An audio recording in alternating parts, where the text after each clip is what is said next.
topics and opinions expressed in the following show are solely those of the hosts and their guests and not those of W4CY Radio, its employees, or affiliates. We make no recommendations or endorsements for radio show programs, services, or products mentioned on air or on our web. No liability, explicit or implied, shall be extended to W4CY Radio or its employees or affiliates. Any questions or comments should be directed to those show hosts. Thank you for choosing W4CY Radio. Welcome to the Ask the Expert show on W4CY Radio and Talk4 TV, where we bring you educational information from top local experts in the fields of legal, health, financial, and home improvement. Now sit back and listen to experts in family law, association law, hearing loss, business brokers, home care, along with many other topics. Now here are your hosts, Steve-O and Sophia. Hey, good morning, Florida. Welcome to another Ask the Expert show, where for the last 16 years, we have brought you the finest experts in the field of legal, health, financial, and home improvement. The show this morning is gotten so popular. We do not only one show a month, but we do two shows a month. The first Monday of the month and the third Monday of the month.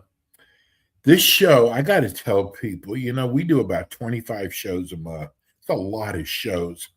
This show here goes by so fast, and it's due to our great expert, Ray Farrar, with Provise Management Group. But I want to tell people we really appreciate, because I've been looking at the numbers for YouTube, and I just want to tell people we appreciate you all tuning in. This is a very important show, especially when it comes to the economy. And I got to tell you, we are so blessed to have Ray Farrar. Good morning, Ray. Good morning, Stephen. It is very nice to be with you. I got to tell you, I love doing this show. It is such an easy show to do. Tell people, I've seen the numbers growing, and I see we are getting new listeners and viewers for each one of your shows. So there's a lot of people who aren't familiar with Provise Management Group. Tell people about your firm. Stephen, delighted to do so, and thank you. Provise Management Group is a financial planning and investment management firm registered with the Securities and Exchange Commission. We always put the emphasis on the financial planning, even though we're managing about $2 billion on behalf of our roughly 1,200 clients scattered over 30 plus states. And the reason for that is that we feel that as long as you have a plan, your odds of success will improve for success, financial success. And more than that, we'll then understand really how to invest the money. Are we investing it for a college education? Are we a second home, retirement? Where are we headed? And we always offer our listeners a complimentary 1-hour consultation with me by Zoom. And all they have to do if they would like to schedule that complimentary 1-hour consultation is to give us a call at 800-633-3049. That's 800-633-3049. And just having to schedule that appointment with Ray, and I'll be happy to give you a call back, and we'll get it on the calendar. You also, because I get them, you also do a mailing, your newsletter. Tell people about your newsletter. We do a newsletter twice a month on the 15th of the month and on the last day of the month, or the first day of the following month. And it's we call it the Provise Perspectives, and it's a kind of a brief hitting, a couple of ideas on financial planning for people, what's happening in the economy, what's happening in Washington, D.C. Matter of fact, we'll talk about that a little bit later this morning. And to give people a general sense as to what we think is going on. So if you'd like to get that, even if you don't want to schedule an appointment, that's fine. Again, just give us a call at 800-633-3049, and we'll be happy to add you to our email list. Well, Ray, the number one topic this morning is the shutdown. Give me your thoughts. Well, let's see. It stinks. Would that be a good way to put it? This shutdown is a partial shutdown. It is really a political argument between the Democrats and the Republicans. All of this comes out of the immigration and customs enforcement that's going on in various parts of the country, specifically up in Minneapolis, where two people were unfortunately killed by ICE agents. And up to this point, the president and the Republicans have not been able to come to an agreement with the Democrats over some changes that they want to install in the workings of ICE. So FEMA is shut down. Let's hope we don't have any disasters that Yes. we dealt with. Immigration and customs is shut down. TSA at the airports, the folks are considered mandatory employees. They have to continue to work without pay. Normally, it will be retroactively given back to them, but it doesn't help them pay their bills today. So it causes disruptions. Many of them are expected to take sick leave. When they do, many of them really won't be sick. They'll actually go do something else to try to earn money for that day, whether it's being an Uber driver or working in a local retail store. These shutdowns are never good for the political atmosphere and definitely not good for the economic atmosphere. Being a partial shutdown, it won't be quite as dramatic as the one that we had last fall, but any shutdown is not a positive for our economy, and more importantly, for all of the people that are affected by this. Not suggesting that one side or the other is correct or wrong in this particular political debate that's going on. We look at things strictly from an economic standpoint, and it's unfortunate. And it doesn't look like it's going to get settled anytime soon, because Congress really doesn't get back together now until the 23rd, which is next week. So that's kind of where we are. Hopefully it'll end quickly when they do come back. Ray, how much do you think this is going to affect the economy? I think it'll shave a little bit off of GDP. It's not going to be a lot, but it is going to slow things down for this first quarter of the year, much like it slowed down things in the fourth quarter of last year. But again, this one will not be nearly as significant as what we had in the fall. Well, gold and silver and Bitcoin all went to all-time highs, but silver and Bitcoin have dropped unbelievably, Ray. Do you think this is also going to happen to gold too? Well, that's good. That's an interesting question, I guess, is the best thing to say. First of all, let's talk about silver and Bitcoin. It will come as no surprise to you, Steve, or to any of the listeners of Ask the Experts that we are not fans of Bitcoin. We do not know how to value Bitcoin. None of our clients have ever been recommended to buy Bitcoin, and until I can understand how to value it, I don't think any of them ever will be. Some of them have decided to buy it on their own, and they watched it go up into the $120,000 range, only to see it be cut in half to drop down to $60,000 here in the last month or so. So it's the Bitcoin is what one person is willing to pay another who's willing to sell it at whatever price. It wouldn't surprise me to see it continue to remain under pressure at the present time. Silver is a different story. Silver, a lot of speculation that was going on with silver. Because gold had gone up, silver had not gone up in price. There's always been kind of a ratio between gold and silver prices.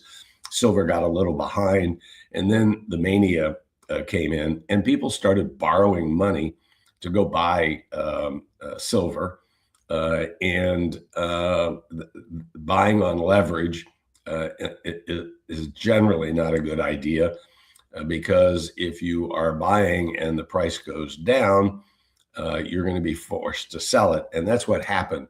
The price started to go down, started to unravel. More and more people had to sell to cover the loans that they had, which were no longer collateralized by the silver they had that they had bought.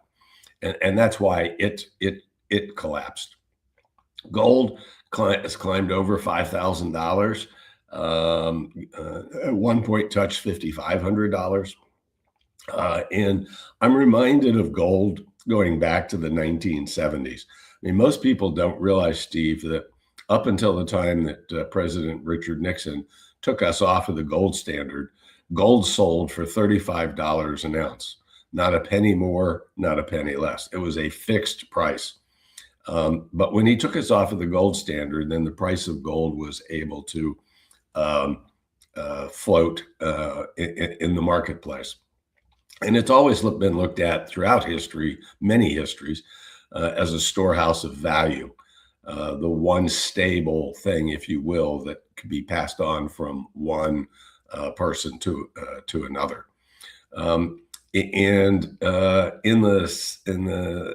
70s, it went from $35 an ounce to up over $800 an ounce by the early 80s. So you were looking at almost probably 25%, 25 times, I should say, increase in the price of gold, only to see it collapse and go back into the $150 an ounce range over time. My fear is that gold, which has risen dramatically, not the same as it did in the 70s, but it's still risen dramatically, from something in the $1,500 to $1,800 range up over $5,000 now, that a similar thing will occur. I don't think that we'll see a 50% cut in the price of gold, but I would not be surprised to see gold retreat 20 to 25% from its current highs, and then perhaps stabilize at that area, much like it did during the 80s after collapsing from the 70s. So if you've held gold and you've had gold, there's nothing wrong with taking some of your profits and running. As the saying goes on Wall Street, the bears can make money, the bulls can make money, but the pigs always get slaughtered. So think in terms of maybe taking some of your profits and locking them in while you continue to hold some gold for the long term in the future. Hey, we just got a text in from your backyard, Tampa, Mark in Tampa. He said, I really enjoy your show. I try to listen to it at least once a month. I really respect your opinion. I bought silver at 23. Do you think I should hold on to it, or should I worry that it's going to drop a lot lower? So, Mark, thank you for your compliments on the show. Both Steve and I appreciate that a lot. It's hard to tell you what to do without knowing the rest of your situation. But as I just said, I mean, if you bought silver at 23 and now you're looking at silver that's double or triple that price, again, why not at least sell enough to get your original investment back and let your profits run? Oh, that's a good idea. You're then playing with house money, or sell half of it and keep another half would be another way of kind of compromising on it. Things do not go up forever. Yes. Trees do not grow to the sky forever. Eventually they fall, and lightning can strike them, wind can hit them. And the same thing can happen with investments. Lightning can strike, wind can hit them. Keep in mind, whatever your long-term plan is, that if this activity is trading activity, that's one thing. If it's a long-term investment, it's another. But again, at least sell whatever you originally invested, or perhaps consider selling half of it and letting the profits run. Okay. Or not, as the case may be. So, Ray, what are your thoughts regarding most recent reports on inflation? And we just got employment back last week. What are your thoughts? So the news is good from this last report. Inflation, let's talk about that first, since that's really in the headlines and everybody's talking about affordability. The inflation rate was 2.4%, down from 2.6% the previous month, and closer to the Fed's target of 2%, but it's not there.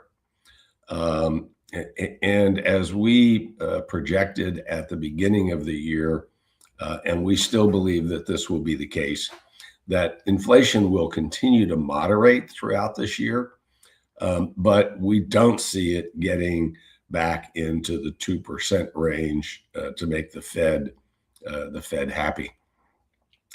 Having said that, the fact that it did come down may allow the Fed at one of its future meetings to tick off another quarter point on interest rates.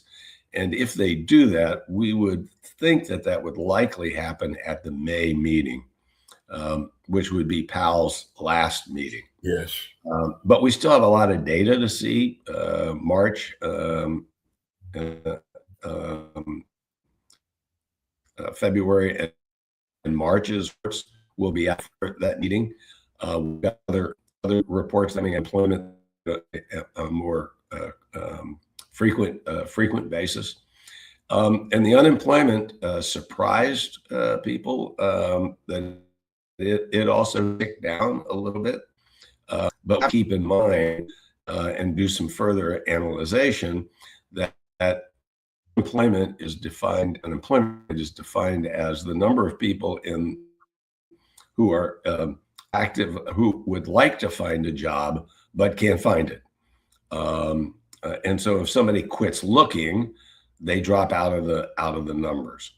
And at this point, it's hard to tell whether it was people who were discouraged that they couldn't find a job that dropped out, or whether more people were absorbed. Probably have to lean a little bit to more people being absorbed, because the expectation was that new hires would be 75 to 80,000. And in fact, they came in at about 50% higher at about 120,000 new jobs. And many of those jobs, in fact, the majority of those jobs were in the healthcare industry. So it's not really broad at the moment in terms of hiring. What we really have today, and it's an interesting phenomena, nobody's firing people because we don't see first-time unemployment claims climbing, but nobody's hiring either. So it's a no fire, no hire. Everybody's sort of sitting on the sidelines, not bringing their workforce up perhaps to where they might like to be, until they feel a little bit better about the economy. And as you've heard me say on numerous occasions last year and into this year, and I'll continue to say it's our opinion that the economy is doing better than most people think it is. But because of the affordability issues that we touched on a few minutes ago, it doesn't feel like things are going well. And reality and feelings are two different things. Right. And the psychological impact of those feelings is being felt and is holding back the economy from what it might be able to become. And until people get accustomed to this new reality in which we find ourselves, where prices are up dramatically by some 25 to 30% since the pandemic, until we adapt to that, people are not going to feel good, and that's going to keep things a little bit on the slower side as a result. But we still see the economy continuing to grow throughout this year. A final question. Tax season is upon us. What help do you think the IRS will be given their downsizing of people, and what should taxpayers do about it? Well, we've all heard the stories about the Internal Revenue Service and calling them and being on hold forever and ever and ever. I don't know how long forever is, but it's going to be longer. Yes. The IRS has taken major cuts as the president has tried to pare back the expenses of the government. When President Trump came into the White House, somewhere around 125,000 people worked for the IRS across the country. Today, it's estimated that that's closer to 75 to 80,000 people that are working. So those folks are really going to be swamped. Calling them is going to be an exercise in patience. Excuse me. The other side of that is that because they don't have as many people to examine returns, particularly larger returns, it's going to be a while for the refunds to come back. Now, on smaller returns, they're going to happen almost on an automatic basis. But those bigger returns are going to take a little bit more scrutiny by the IRS. Even those where refunds are due, the IRS has a propensity to pay the refund and then perhaps challenge it to that not enough was paid in taxes. So it's going to make it a difficult year for everybody. And before we run, let me just remind everybody once again, listeners are entitled to a 1-hour complimentary consultation with me personally. And all they have to do is call 1-800-633-3049. That's 1-800-633-3049. Just say you want to meet with me. We'll schedule a time and be delighted to try to help and answer your questions personally. Ray, we can never thank you enough. People love your show. You'll be back again with us the first Monday of next month. Thanks so much, Ray. Take care, Steve. See you later. Okay, we're going to go to a short break. We'll be right back. Thanks for tuning in today to the Ask the Expert show on W4CY Radio and Talk4 TV. Tune in next week and every week to hear more from our experts on personal injury, insurance, air condition repairs, estate planning, Medicare, and many other topics in the areas of legal, health, financial, and home improvement. See you next week.